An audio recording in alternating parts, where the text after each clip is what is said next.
छत्तीसगढ़ी गाने देखने के लिए हमारे YouTube चैनल को सब्सक्राइब करें और नए अपडेट्स जानने के लिए बेल आइकन के बटन को क्लिक करें।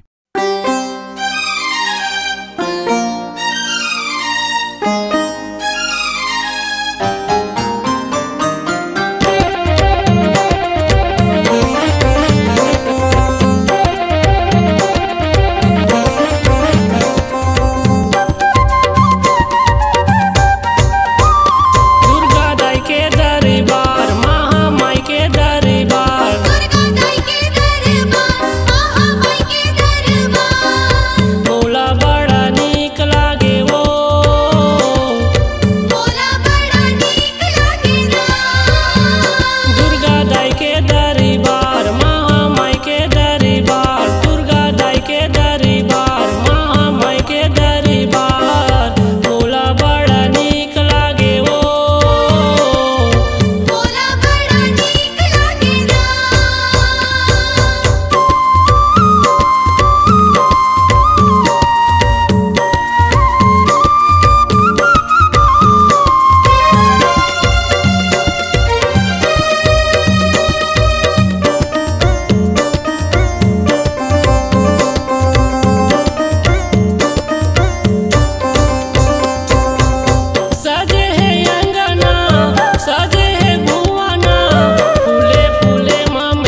आपकी आवाज ही आपकी पहचान है। यदि आप अपनी आवाज को एक नया आयाम देना चाहते हैं तो चले आइए मल्टी ट्रैक डिजिटल रिकॉर्डिंग के लिए AVM audio video studio, Khamtarai, Raipur. Mobile number 9301523929 और 7869646201। यदि आप नए एवं पुराने गीत सुनना चाहते हैं तो avmgana.com में जाकर गाना फ्री डाउनलोड करें और YouTube चैनल में AVM गाना और KK कैसेट्स को सब्सक्राइब करें।